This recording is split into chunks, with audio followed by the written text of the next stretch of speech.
Muy buenos días, chicos. Desde Semiclea les damos la bienvenida. El día de hoy vamos a tener el tema de pancreatitis, dirigido por el doctor Juan Fernando Galvis Clavijo.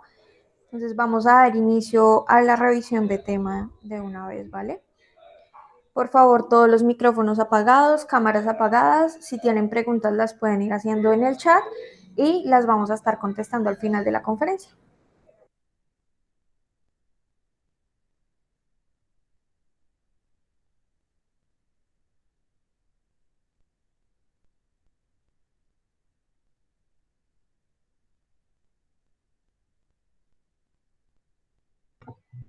Eh, Buenas, ¿me escuchan todos, muchachos? Sí, Juanfer. Bueno, listo, muchachos, mucho gusto. Mi nombre es Juan Fernando Galvis, yo soy médico general, egresado de la Universidad del Tolima. Pues nada, en este momento soy médico general del Hospital Luis Pasteur de Melgar. Llevo trabajando acá cerca de ya 9 meses.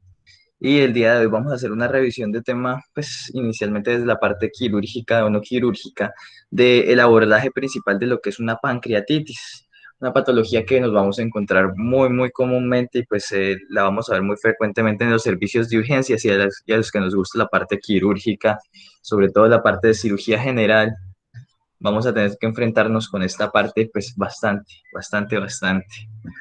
Bueno, eh, vamos a iniciar definiendo cuáles son las etiologías de la pancreatitis. Vamos a tener varias razones para las que se pueden causar. Inicialmente, o la que es en mayor medida la causante de la pancreatitis, son los patrones colestásicos causados por una colelitiasis con colecistitis, sin colecistitis, cuales secundarios causan obstrucciones de las vías biliares y por ende obstrucciones de las vías pancreáticas. El porcentaje de esto es entre un 40 a un 75%. Adicionalmente, pues ya tenemos las causas secundarias que van a ser las alcohólicas, que van a ser entre un 25 y 35%. Un aumento en las dislipidemias de carácter bastante importante, una hipertrigliceridemia mayor a 1000, que va a ser del 1 al 4%. Hipercalcemias también van a ser del 1 al 4%.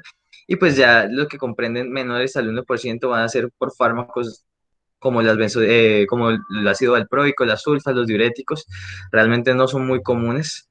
Y las infecciones virales, como lo son las paperas, hepatitis y pues infecciones oportunistas que causan pancreatitis en casos del VIH. Mm, las idiopáticas, muchas veces no se logra establecer el origen como tal de la pancreatitis y pues ocupa un porcentaje importante, los cuales van entre el 10 y el 15%. Adicionalmente, hay unas pancreatitis que se pueden causar posterior a procedimientos médico o médico-quirúrgicos, siendo así para resolver los patrones colestásicos cuando hay una obstrucción de las vías biliares, es decir, cuando son pancreatitis post-CPRE. Eh, una pancreatitis post-CPRE es normalmente en del 15 al 20% posterior a los procedimientos. No son tan comunes, pero pues hay que tenerlas en cuenta porque pues tenemos que vigilar a un paciente posterior a este procedimiento. Las fibrosis quísticas pues son patologías ya crónicas de carácter más genético que pues van a generar también pancreatitis poco comunes. Y por último las pancreatitis autoinmunes, que pues para eso tenemos que tener un conglomerado de muchas patologías que para lograr pensar hacer un diagnóstico de una pancreatitis autoinmune. ¿Cuál va a ser la fisiopatología de la pancreatitis? Como veníamos explicando, aquí nos vamos a centrar básicamente en lo que es una pancreatitis de origen colestásico. ¿Listo? Las que van a tener que ver con la obstrucción de la vía biliar. ¿Listo?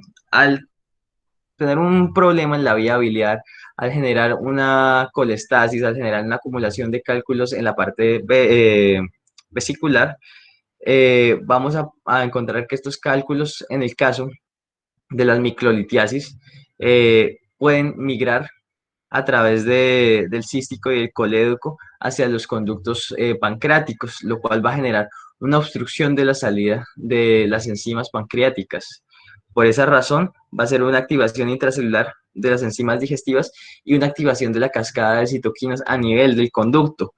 Digamos que va a generar un reflujo pancreático de las enzimas, lo cual va a generar una inflamación, un edema a nivel intersticial pancreático.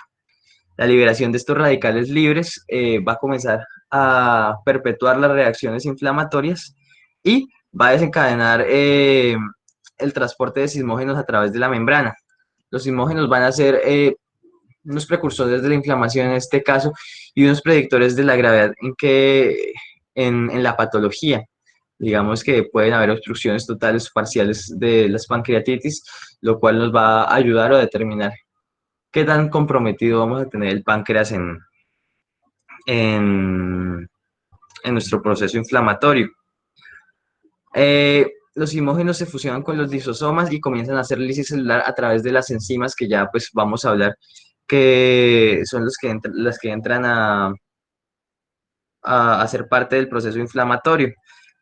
La activación del tripsinógena, la proteasa y los lisosomas de la catepsina B, pues eso va a ser al fusionar los lisosomas con los sismógenos y lo que va a generar la lisis celular es el edema intersticial del páncreas y lo que nos va a generar las complicaciones o probable complicaciones que vayan a tener dentro del paciente generando esta patología. ¿Qué va a pasar cuando hay esta acumulación de enzimas dentro del canal biliar, perdón, dentro del canal pancreático? Y pues hay el reflujo pancreático del que hablábamos ahora. Va a haber un aumento de la permeabilidad del conducto pancreático y va a ser una secreción vasolateral, es decir, van a extravasarse los componentes y las enzimas debido al daño celular que se está generando y una ruptura de las uniones intercelulares que hay. Entonces vamos a tener la salida de amilasa y lipasa a circulación. La amilasa y la lipasa eran las enzimas que les comentaba, que van a ser las encargadas de un proceso digestivo a nivel del tubo gástrico, pero al no llegar, tienen una activación previa, lo cual va a generar, digamos que una autólisis a nivel del conducto y a nivel del páncreas. Estos son datos que vamos a tomar aquí, que tenemos que descartar para poder dar un buen diagnóstico de una pancreatitis de origen biliar, descartando las otras. Una pancreatitis alcohólica, como les decía, les da a más o menos al 10% de los consumidores pesados de alcohol después de un consumo cerca de 5 años excesivo, asociado a factores de riesgo, factores ambientales. Esos factores genéticos se cree pues que está asociado a nivel genético en una activación intrínseca de las catepsinas y las caspasas y genera una cascada cuando hay un excesivo consumo de alcohol. No hay un adecuado metabolismo del etanol y de los ésteres etílicos, por lo cual tampoco va a haber un adecuado síntesis de los ácidos grasos, lo cual va a generar un aumento de calcio intracelular y una activación de las enzimas a nivel intracelulares o intratubular directamente a nivel pancreático. Esta pancreatitis, una vez es diagnosticada, los pacientes tienen una recurrencia pues, bastante común, bastante alta, y se va a seguir presentando hasta el punto de que va a llegar que haya una pérdida de función pancreática. Hablábamos de lo que es la pancreatitis post-CEPRE. Es generada posterior al procedimiento de la colangiografía retrógrada endoscópica para liberar cálculos presentes en la vía biliar debido a un aumento de la presión ductal pancreática, dado que se hace una esfinterotomía en el esfínter de Oddi, se mete una canastilla y se drena el líquido biliar ahí presente y los cálculos ahí mismo. Al tratarse de drenar las microlitiasis o los cálculos más pequeños van a poder hacer un retroceso hacia la vía biliar y hacia la vía pancreática y es donde lo van a obstruir. También puede ser causada por la toxicidad del material de contraste que se utiliza.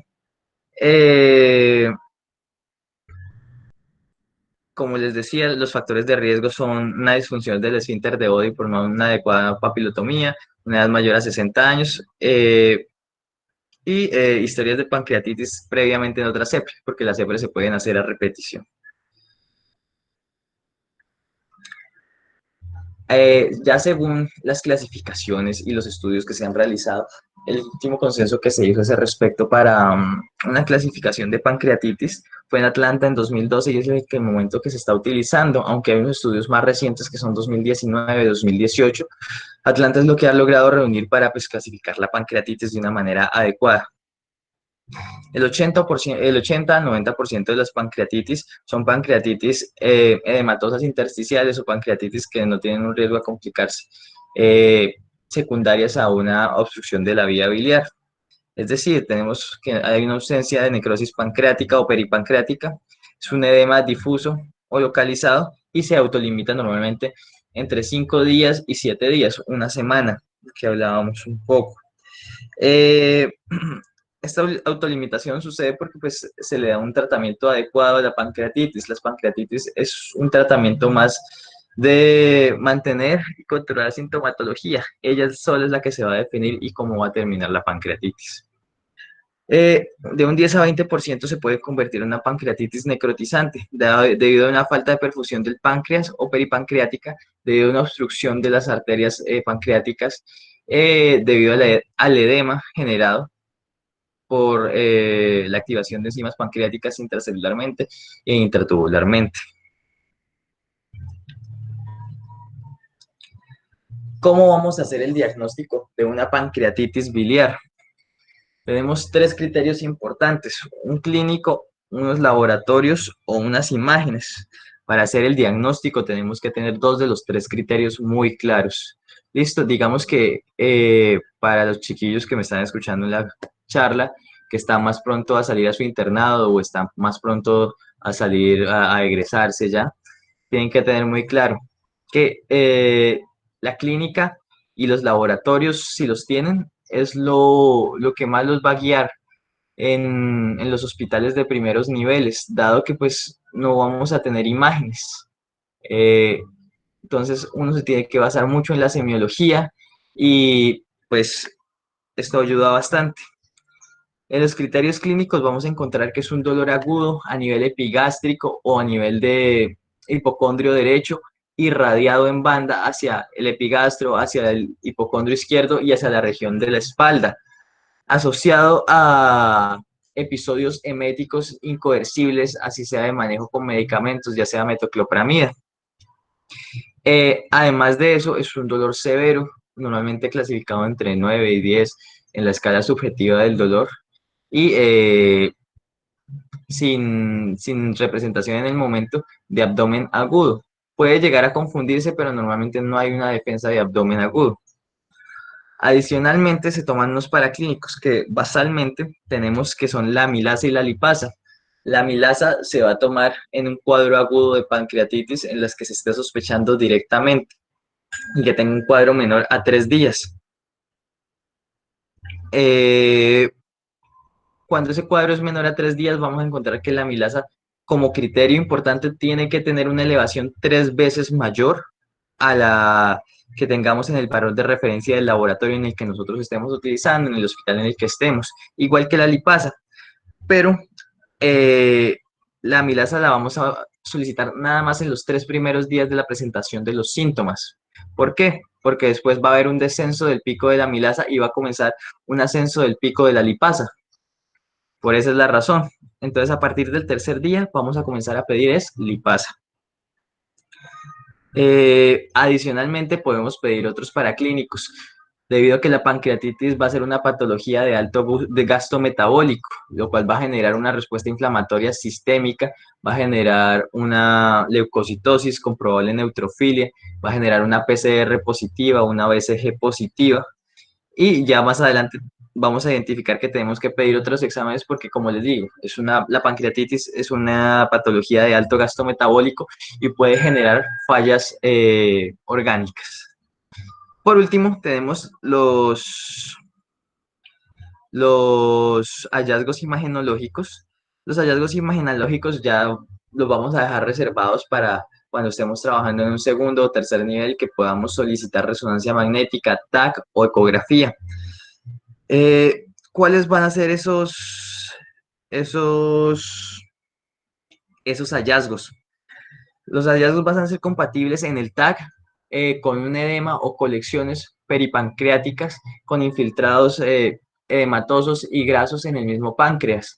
A nivel de ecoendoscopia o ecografía van a hacer cambios inflamatorios peripancreáticos, y en resonancia magnética vamos a tener un poco más de detalle en donde nos van a mostrar los cambios inflamatorios intersticiales del conducto pancreático y los cambios intersticiales de la membrana pancreática y el tejido graso peripancreático.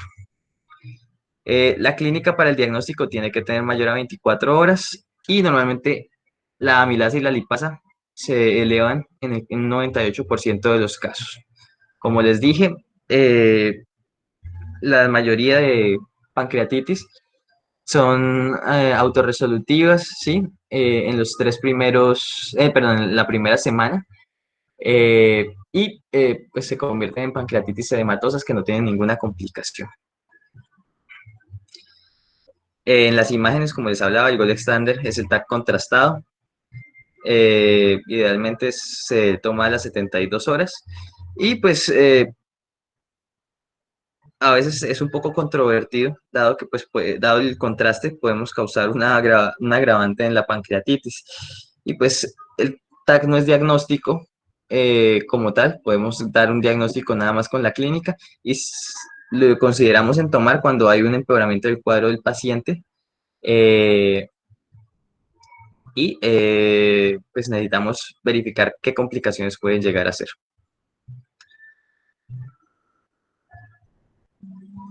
Vamos a hablar de pues, un poco más de los cambios que ya les estaba comentando a nivel de un TAC en las pancreatitis. Son cambios que se van a dar a nivel de tejido pancreático, un agrandamiento localizado del páncreas, un realce homogéneo del parénquima pancreático y el tejido peripancreático y peripancreático con cambios inflamatorios de tejido blando y pues, las cubiertas grasas que tiene cada uno de estos órganos alrededor. Cuando ya comienza a agravarse o comienza a hacer un cambio clínico del paciente, vamos a encontrar ya líquido peripancreático, lo que nos va a hacer un precursor para hacer pseudoquistes pancreáticos. La clasificación de la pancreatitis necrotizante que vamos a encontrar, que solamente podemos encontrar, es un parénquima visible nada más en un 5%, dados los cambios inflamatorios, van a haber áreas heterogéneas y pues ya cuando son cambios generalizados pancreáticos y del parénquima, vamos a encontrar que son malos pronósticos y son de las pancreatitis edematosas, pancreatitis necrotizantes más importantes que hay, que normalmente no tienen cabida y no son compatibles con la vida, dado que generan una respuesta inflamatoria sistémica enorme y falla multiorgánica. Acá les estoy mostrando con el cursor la pérdida de tejido del parénquima y el edema peripancreático que hay de acuerdo a la inflamación, la presencia de líquido peripancreático, donde se supone que puede generar un pseudoquiste pancreático. Vamos a hablar de las clasificaciones de la pancreatitis, ¿sí? Según la clasificación de Atlanta de 2012. Inicialmente la clasifican como leve, moderadamente grave o grave. La leve, existe un dolor, existe una elevación de las amilasas, existe una elevación de la lipasa, y que con hallazgos ecográficos o en TAC de pancreatitis, sin embargo, no hay una falla orgánica. ¿Por qué? Ya vamos a hablar cómo vamos a clasificar esta falla orgánica de acuerdo a la gravedad. Moderadamente grave, hay una falla orgánica transitoria, es decir, que dura menos de 48 horas o hay una persistencia de complicaciones locales o sistémicas sin insuficiencia orgánica persistente en ambas. Es decir, que pudo haber una falla renal, que pudo haber una falla cardíaca, que pudo haber una falla metabólica, pero se resolvió en las siguientes 48 horas.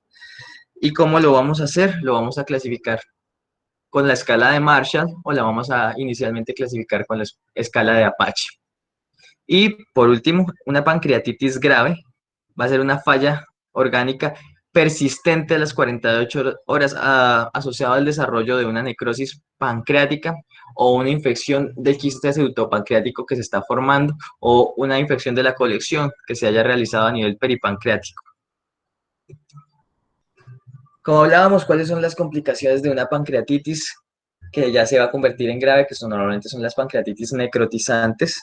Es una trombosis esplénica o una trombosis hepática por el edema generalizado en el páncreas que genera obstrucción en en las arterias adyacentes a él, una necrosis colónica debido a también una posible falla de las arterias mesentéricas adyacentes y una disfunción gástrica dada la cercanía del páncreas al estómago, lo cual por edema o por patrones inflamatorios va a impedir una adecuada función gástrica.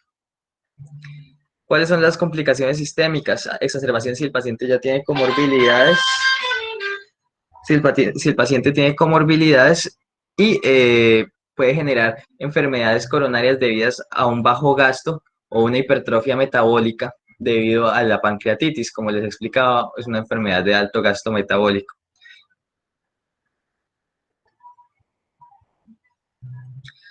¿Qué va a hacer el Marshall? El Marshall va a ser un marcador de gravedad que nos va a servir como definir la falla orgánica. Inicialmente se tomaba el Apache en primera instancia, que el Apache va a ser un marcador de mortalidad para los pacientes que ingresan a UCI en los siguientes 30 días.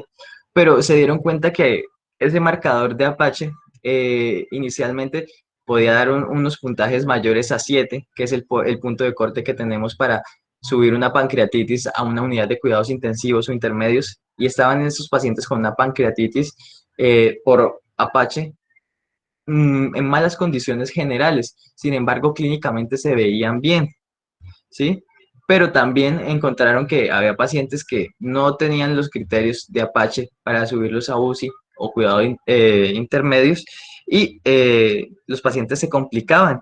Entonces decidieron que no era suficiente para implementar esta escala y crearon el Marshall. El Marshall también es un marcador de falla orgánica. Si el puntaje del Marshall te da mayor a 2 puntos, el paciente ya está generando una falla orgánica de uno o dos órganos. ¿Qué va a evaluar? Va a evaluar el sistema respiratorio, va a evaluar la parte renal, va a evaluar la parte cardiovascular y va a evaluar la parte de oxigenación, dependiendo de con qué vamos a estar oxigenando. ¿Listo?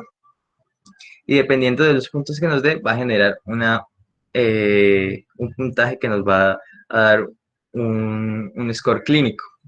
Es decir, el Marshall mayor a 2 es un paciente que tenemos que subir a UCI, independiente del puntaje de Apache. Acá les dejo para que lo observen un momento, la escala de Marshall que va a evaluar la PAFI, la relación presión arterial de oxígeno con la fracción inspirada, la función renal con la creatinina y la función cardiovascular con la presión sistólica, ¿sí? Que la va a evaluar de acuerdo a la respuesta de líquidos o no la respuesta de líquidos y con presencia de pH, por lo cual nos exige tener una evaluación de gases arteriales. La pancreatitis va a cursar con unas fases. Va a ser la fase temprana y la fase tardía. ¿Cuál va a ser la fase temprana? En la que inicia un dolor agudo, como ya le venimos explicando la clínica, que genera una lesión local pancreática, una inflamación que se puede autolimitar en una semana, la activación de las cascadas de citoquinas, que puede hacer la hipertrofia metabólica que hablábamos, la respuesta inflamatoria sistémica, y que puede generar en algún momento el fallo orgánico transitorio o persistente. Y la fase tardía va a ser en el posterior a una semana donde se generan las complicaciones y se define que es una pancreatitis necrotizante. ¿Listo? Puede ser complicaciones locales o pueden ser complicaciones metabólicas o generalizadas. ¿Cuáles son de las primeras complicaciones y más comunes? El líquido peripancreático, debido a que no hay una ausencia, que se genera una ausencia de pared definida en el páncreas por una acumulación de líquido en el mismo por el proceso inflamatorio. Se delimita por los planos faciales y retroperitoneales y pues normalmente hay un efecto de masa y puede llegar a comprometer algunas de las arterias adyacentes. Normalmente estas colecciones son estériles y no hay complicaciones. Si no son lo suficientemente grandes, no se drenan porque puede generar mayor tipo de complicaciones y se resuelven solas entre 1 y 3 semanas. Eh, a este respecto, se tiene que hacer un control ya sea ecográfico o por TAC cada 2 semanas para estar evaluando la reducción adecuada de esas colecciones peripancreáticas. Una de esas complicaciones de colección se llama el pseudoquiste pancreático, que es una colección mayor, también es una colección estéril, ¿sí? Es una colección persistente mayor a 4 semanas y pues puede generar efecto de masa que comprime la cámara gástrica disminuyendo eh, la sensación de apetito o generando episodios eméticos sin ya comprometer que tenga una amilasa positiva, una lipasa positiva, ya no va a ser una pancreatitis, sino un efecto de masa disminuyendo capacidad gástrica. Se determina o se dictamina con un TAC debido a que este pseudoquiste pancreático es una colección que no presenta infiltrados aéreos, además de eso, que es definido, tiene unas paredes definidas y un contenido cuantificable. Se tiene que estar haciendo control cada 4 a 8 semanas, debido a que este pseudoquiste pancreático puede haber una resolución hasta en 14 o 16 semanas. Si no llega a haber una resolución, se considera el hecho de hacer un drenaje percutáneo o un drenaje por endoscopia eh, o duodenoscopia, transgástrico o transduodenal. Aparte de las complicaciones por colección, encontramos la necrosis aguda, que también pasa en las primeras 4 semanas, debido a que pues, hay un contenido que genera edema y muere en el páncreas. Esa pancreatitis necrotizante genera una disfunción orgánica en el páncreas y genera una colección debido a que se hace una reacción de licuefacción y pierde total funcionalidad donde genera el proceso necrótico. Cuando hay una necrosis de la pared, genera efectos de masa y colecciones de carácter extramural que pueden resolverse solas como pueden resolverse por drenaje percutáneo. Sin embargo, siempre está indicado en que se traten de reabsorber, dada que cualquier intervención relacionada por páncreas tiene una alta mortalidad. Aquí vemos un poco con el cursor, vamos a evidenciar las áreas de necrosis en páncreas. Son áreas heterogéneas, hipertrofiadas, con colecciones a su alrededor, es una pared normalmente definida. Un control del TAC más adelante que nos va a mostrar una disminución de la misma colección, pero con zonas ya de fibrosis, digamos, disfuncionales del páncreas.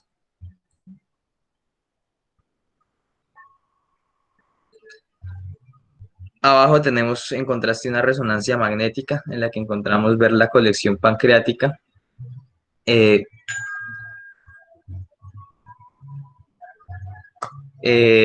Una colección pancreática donde pues está bastante definida y que se le tiene que hacer control debido a que puede llegar a ser complicaciones infecciosas o efecto de masa.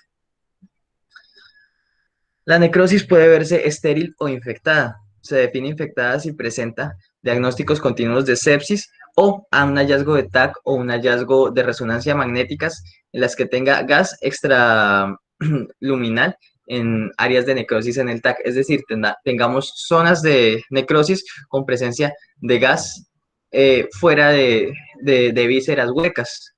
Entonces, este diagnóstico es algo más complejo porque nos empeora el pronóstico del paciente. Se tiene que realizar una aspiración ya para determinar la infección como tal, aunque pues en un 25% de los casos esto nos puede dar un falso negativo y puede ser más complicado porque puede generar fístulas abdominales o a vísceras huecas. Para esto vamos a determinar una cosa que se llama el índice de gravedad de Baltasar, de acuerdo al TAC. Entonces se va a clasificar como A, B, C, D y E. Y va a dar un puntaje. Y ese puntaje, de acuerdo a eso, pues vamos a encontrar qué son los índices de mortalidad de los pacientes. Vamos a tener un páncreas normal que nos va a dar un puntaje de 0 y nos va a dar extensión. un B, que va a ser un Baltasar 1, que va a haber un aumento focal del tejido y difuso en el páncreas, es decir, el proceso edematoso, que no va a generar mayor complicación a una semana. El C, que va a generar alteraciones de la glándula con inflamaciones peripancreáticas, que pues va a generar complicaciones hasta en el 30%, o menor al 30% de los pacientes. Colección líquida única a nivel peripancreático o intrapancreático, que va a ser las complicaciones entre un 30 o 50%, y por encima de esto van a haber dos o más colecciones intraópticas, que un 50% de las complicaciones, y podemos determinar que de 0 a 3 puntos es una pancreatitis aguda leve, de 4 a 6 puntos es una pancreatitis aguda grave, de acuerdo para un diagnóstico imagenológico, y podemos darle manejo también a nivel intrahospitalario, ya sea en UCI o cuidado intermedio o hospitalización. El índice de gravedad de TAC es un índice modificado con las escalas de Baltasar, que nos permite determinar lo mismo, y se han ido añadiendo conceptos. Estos son índices, como les decía, de severidad modificada, ya más de radiología, que tenemos que conocer un poco a nivel de los cambios intrapancreáticos, pero pues nos va a seguir guiando mientras seamos médicos generales y trabajemos en primero y segundo nivel, la clínica. El índice de Ransom va a ser el índice de factores de riesgo para que tengamos una pancreatitis aguda y que háganos una pancreatitis aguda leve o una pancreatitis aguda grave. Que tengamos mayor a 55 años nos da un índice para hacer una pancreatitis alcohólica, y sin embargo, un índice mayor a 79 años va para una pancreatitis biliar, una leucocitosis mayor a 18.000 blancos, una pancreatitis mayor a 18.000 blancos, nos va a dar un índice pues, que puede hacer una pancreatitis biliar, una glicemia mayor a 200, dado que, como les explicaba, hay una pérdida funcional metabólica del cuerpo, dado que pues, en estos pacientes hay una disregulación metabólica. La LDH y la AST van a elevarse también. Sin embargo, también no van a ser marcadores tan importantes como los previamente ya visto. A las 48 horas, estos paraclínicos que ustedes van a ver acá, se van a ver estimados porque se tuvo que haber tomado paraclínicos ya sea para calcular el SOFA, para calcular el Apache, para calcular el Marshall, que tenemos que hacer un control, que haya un descenso del hematocrito, un aumento del BUN, un aumento del calcio, un aumento de la presión arterial de oxígeno, perdón, una disminución de la presión arterial de oxígeno y un déficit en las bases. Dado que pues es una enfermedad que genera una vasodilatación por la respuesta inflamatoria sistémica, va a ser una enfermedad que secuestra líquidos y los almacena en tejidos y genera un gasto urinario alto. Con los criterios de Ransom vamos a encontrar que si tenemos de 0 a 2 criterios nos da para una pancreatitis leve. Si tenemos mayor a 3 criterios, tenemos criterios para una pancreatitis grave. Como les hablaba, Apache es una escala de 11 parámetros que se valora normalmente en la entrada para la UCI, y antes se valoraba nada más para las pancreatitis, que va a generar un pronóstico de mortalidad de los siguientes 30 días. Para los pacientes que entran en UCI, el punto de corte son 10 puntos, generando una mortalidad entre el 71 y el 91%. Sin embargo, cuando hay, para el manejo de pancreatitis, el punto de corte y de manejo en una UCI son los 7 y 8 puntos, acompañado de los criterios de Marshall para lograr una adecuada indicación del paciente. No, con el Apache no se logra diferenciar pues una pancreatitis intersticial necrotizante, pero pues sí dan los índices de gravedad. El Apache se debe realizar apenas se reciba el paciente si se tienen los medios para hacer, y si no, pues se trata de enfocar el paciente con los paraclínicos y mirar las funcionalidades del resto de los órganos. Aquí vamos a tener los criterios de Apache, ¿sí? que va a ser la temperatura, la presión arterial, la frecuencia cardíaca, la frecuencia respiratoria. Eh, Vamos a tener la oxigenación de acuerdo al la FiO2 que le estemos aportando, el pH arterial, el sodio plasmático, el potasio plasmático, la creatinina, el hematocrito, los leucocitos, y eso nos va a dar la suma de los puntos asociado a una edad. También, como les hablaba, podemos calcularle el SOFA, que va a ser el marcador de sepsis por excelencia hasta el momento. Y pues como es un proceso inflamatorio sistémico, nos puede generar una disregulación metabólica generalizada. Se tiene que estar calculando más o menos cada 48 horas y como dice acá es comparable con el Marshall para predecir una mortalidad. Con un SOFA mayor a 2 puntos encontramos que un paciente se encuentra séptico, que nos sirve realmente para evaluar la sepsis o que se encuentra en un proceso de respuesta inflamatoria sistémica. Puede generar, ya hablábamos, insuficiencias vasculares, renal, hepáticas, que son predictores de mortalidad en estos pacientes. Esta es una escala abreviada que nos va a ayudar a medir complicaciones eh, que pueden estar generando secundarias a la pancreatitis, debido a que puede ser una falla renal con un Beaumayona 25, ¿sí? Una alteración del estado de la conciencia, una presencia de respuesta inflamatoria sistémica, que tenga mayor a 60 años y haya derrames pleurales. Los sistemas predictores para saber que una pancreatitis se está complicando son todos estos que vemos acá. Sin embargo, pues nos va a ayudar con la elevación o la alteración de algunos de los paraclíticos que vamos a mencionar. Va a haber una deshidratación intravascular, por lo cual se va a aumentar el hematocrito, dado el desarrollo de la insuficiencia renal. Y normalmente está asociado a pancreatitis severa.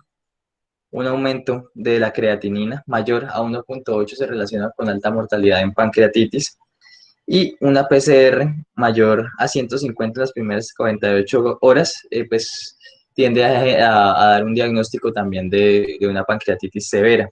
Sin embargo, no podemos solamente centrarnos en la PCR, dado que es muy sensible pero poco específica. Es decir, se nos puede subir por cualquier cosa, pero no sabemos cuál es la cosa que se nos está subiendo. Y la procalcitonina es un poco más específica, pero sufrimos con el mismo problema, solo que esta nos puede predecir un poco más de falla multiorgánica que vaya a generar el paciente.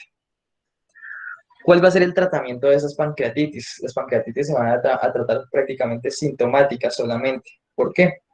Porque, como les decía, genera una disregulación metabólica. Los líquidos endovenosos se tienen que poner en alta cantidad, dado que es una patología que secuestra líquidos, dado la vasodilatación intersticial y se pierde el volumen realmente efectivo. Hay que darle un bolo de 20 miligramos kilogramo en las primeras 6 horas, es decir, eso es una cantidad irrisoria de líquidos que muchas veces a ustedes, cuando sean los médicos, las enfermeras le van a preguntar, doctor, ¿realmente hay que ponerle esa cantidad de líquidos? Y usted le va a decir, sí, porque si no el paciente se muere. En la experiencia que tuve como interno en el hospital de Engativá, no sé por qué llegaban tantas pancreatitis y tú les podías poner inicialmente 400, 500 cc en una hora y los pacientes te respondían bien. En cambio, si tú les ponías mucho menos de los líquidos que les correspondía, estos pacientes comenzaban a hacer fallas cardíacas, fallas renales, fallas hepáticas. Adicionalmente, algo que maneja mucho la pancreatitis y disminuye la respuesta inflamatoria sistémica, dado poca estimulación de la parte nerviosa, es el manejo del dolor. Las pancreatitis, como les hablaba inicialmente, duelen bastante. Y aparte del manejo con los líquidos, se tiene que hacer un manejo analgésico. Ya vamos a hablar del manejo analgésico. Dada ya como hablamos de la reanimación agresiva con líquidos, posterior a las 6 horas se va a dejar entre 3 a 7 cc kilogramo hora para el manejo con líquidos, idealmente lactato de Ringer. Y pues seguir en manejo de la diuresis, pasar una sonda nasogástrica y cuantificar los líquidos eliminados tanto por la sonda nasogástrica y los líquidos eliminados por orina. Idealmente estos pacientes se tienen que poner con sonda vesical, tienen que tener un gasto urinario por encima de 1,5 a 2. Los pacientes con pancreatitis manejan unos índices de, de de intolerancia a la vía oral bastante importantes debido a que ingresan solamente porque están vomitando y con mucho dolor. Esta intolerancia a la vía oral, como les dije inicialmente, se puede extender hasta 2 o 3 días debido a que el paciente de la cercanía del páncreas con el estómago genera esta irritación dada la respuesta inflamatoria. Sin embargo, en las pancreatitis leves y moderadamente graves, se ha visto una mejoría de iniciar dieta cuando haya una mejoría del dolor y haya una tolerancia a la vía oral, dado que la nutrición es una parte importantísima en toda la patología que tenga que ver con tracto gastrointestinal y disminuya la morbimortalidad en estos pacientes. Y en los pacientes con pancreatitis severas que requieren intervenciones y están en UCI, se recomienda el uso de nutrición enteral por sonda nasogástrica con una medida del residuo y con una medida de la tolerancia a la misma. Eh, Como les decía, el inicio de la alimentación en los primeros de 48 horas a 72 horas disminuye el tiempo de hospitalización y disminuye el tiempo de la gravedad en los pacientes. Sin embargo, aumenta un riesgo en la probabilidad de necrosis infectada, dado que pueden haber perforaciones gástricas o fístulas a este respecto. Sin embargo, el riesgo que se corre con eso es mucho menor que realmente el beneficio que se está dando al paciente al iniciar una nutrición temprana.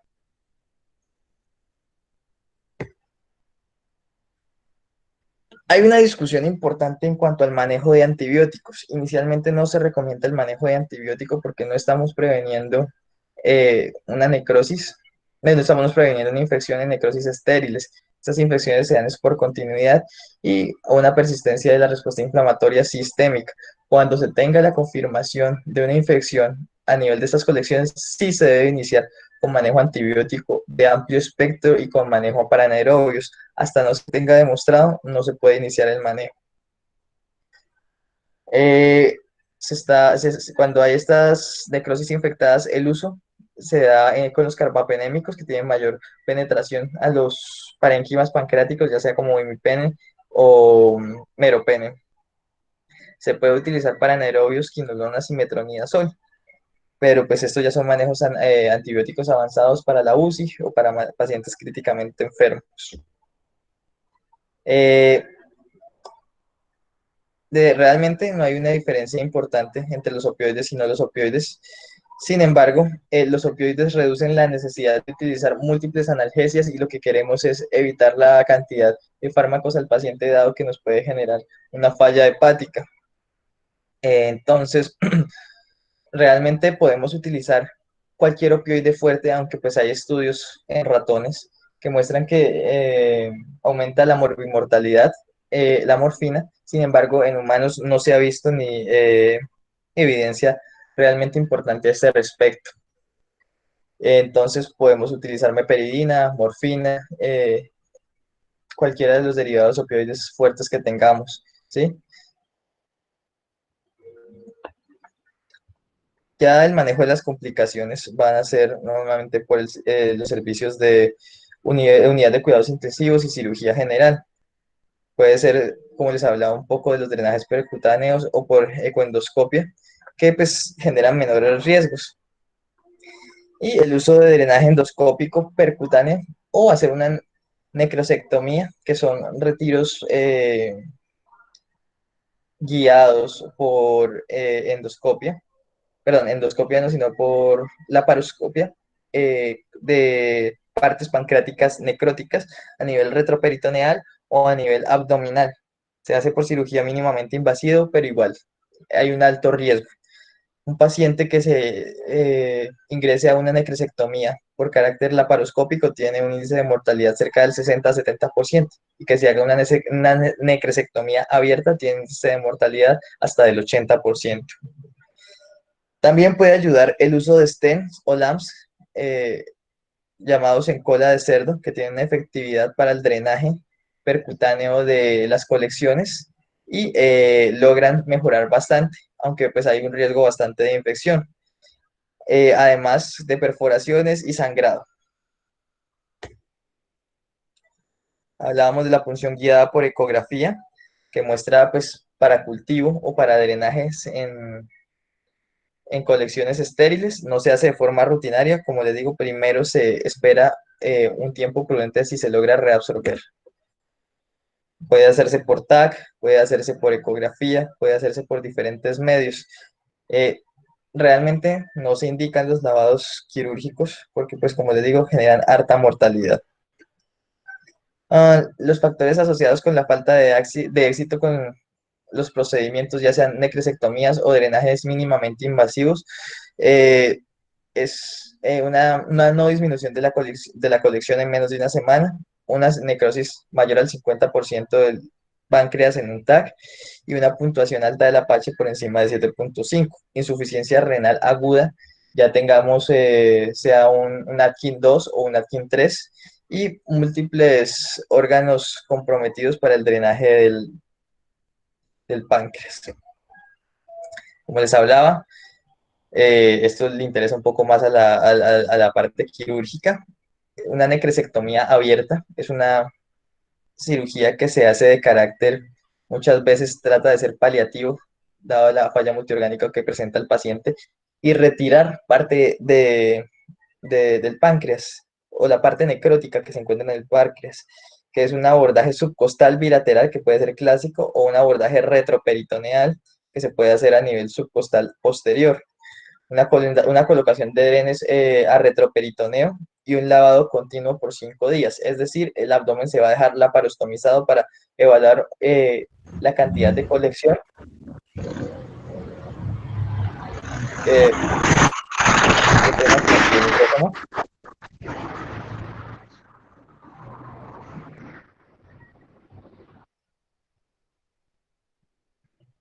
Ok. Eh, entonces, bueno, el abordaje posterior y la reintervención. Los criterios para la reintervención pues, son la falla progresiva de varios órganos y drenaje inadecuado o material necrótico persistente en las imágenes o a nivel de la parostomía.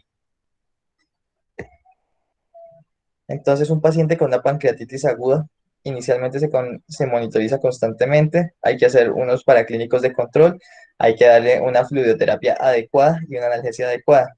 Nos va a dar los predictores de gravedad con Apache 2, con la escala de Ransom más Marshall, que genera una falla orgánica, que tenemos que evaluar si hay una falla orgánica múltiple o persistente, PCR, BUN, creatinina, de acuerdo si hay falla renal o falla hepática. Y una pancreatitis sin predicción de gravedad, hay que darle dieta oral y valorar la evolución del paciente. Y pues si hay una pancreatitis que está potencialmente grave, hay que hacerle los estudios correlacionales, ya sea imagenológicos, darle soporte nutricional y profilaxis para TBP y valorar si necesita hacer una CPR. Muchachos, esto es algo bastante resumido de lo que es una pancreatitis. Es un tema enorme, supremamente interesante, en especial la parte de nutrición y la parte de manejos endoscópicos de pancreatitis y manejos líquidos de pancreatitis. No sé qué preguntas tengan o quieran hablar al respecto. Tenemos un ratico más. Listo. Juanfer, Dime. nos preguntan que si por favor puedes darnos un pequeño resumen como para dummies del uso de las escalas, como cuando se usa cada una y qué significan como por encima. Pues es que como Listo, pancreatitis tiene tantas escalas, entonces como Apache para esto, Ransom para esto, listo. así como súper rápido. Listo, escala súper rápido. Vamos a devolvernos un poco en la presentación. Entonces, cuando estamos en un segundo nivel, idealmente, segundo o tercer nivel, vamos a hacer una escala de Marshall. Y bueno, cuando te llega el paciente con pancreatitis y haces el diagnóstico de pancreatitis, lo primero que tienes que hacer es hacer una escala de Apache. La escala de Apache te va a dar un inicial diagnóstico. Si está superior a 7 u 8, tienes que subir el paciente e interconsultarlo con cuidado crítico. Y en ese mismo momento vas a hacer la escala de Marshall, que es la que te va a ayudar para generar si el paciente está en una falla multiorgánica o no está en una falla multiorgánica, si requiere unidades de cuidados intensivos o intermedios. Entonces, lo que se va a ver valorado ahí es Apache y Marshall. Adicionalmente, cuando hay perfiles infecciosos o hay perfiles bastante sugestivos de respuesta inflamatoria sistémica, vas a utilizar el SOFA. El SOFA, ¿por qué? Porque es una escala que nos va a generar también una falla multiorgánica secundaria a procesos probablemente infecciosos.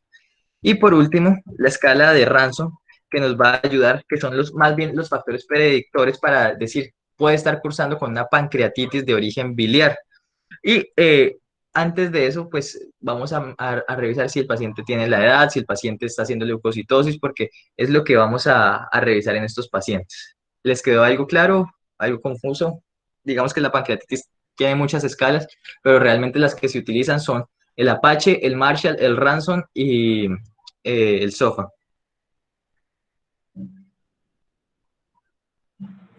Listo, Juanfer, muchas gracias. Mucho, mucho más claro.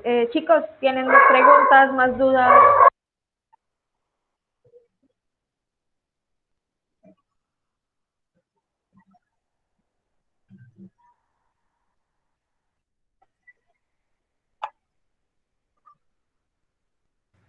Juanfer, preguntan que si es necesario hacer todo el SOFA o solo con el Quick SOFA se puede hacer la aproximación de un posible proceso infeccioso.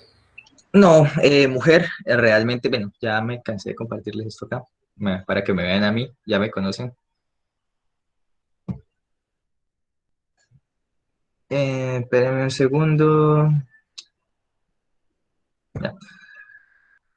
Bueno, entonces, realmente se puede hacer una aproximación con el Quick SOFA. Normalmente nosotros vamos a estar en manejos de primer y segundo nivel, iniciando como cualquier otro. Entonces, el Quick SOFA va a ser una cosa supremamente bueno. Entonces, totalmente aprobado el Quick SOFA para hacerlo para ese paciente y cualquier otro paciente que nos entre, que tengamos sospecha de patología infecciosa y que necesite manejo infeccioso.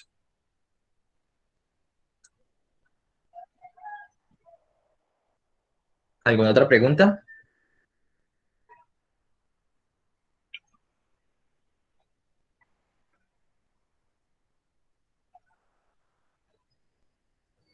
Chicos, más dudas, aprovechen, este es el momento.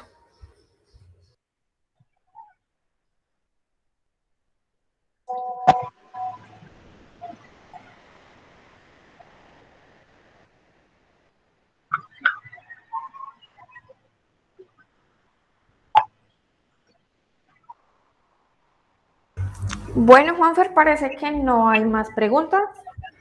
Entonces, muchísimas gracias por acompañarnos hoy. Estuvo súper buena la explicación. Muchísimas gracias de parte de CEMIC, pues de tu Universidad del Tolima. Bueno, muchachos, saben que para lo que necesiten, acá a la orden, cualquier consulta, cualquier cosa, me pueden escribir, me pueden llamar a los que tengan mi número, si no, para que se lo piden a Paula. Y nada, para apoyarlos. Y después Paula le contará que probablemente les tengamos una sorpresa a los de la Universidad del Tolima con el lugar que estoy trabajando ahorita. Vamos a ver si se puede lograr.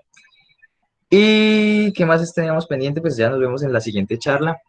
Lean antes de la siguiente charla para que tengan más preguntas y vengan un poco más activos. Porfa, un abrazo enorme, se cuidan. Chao, chao.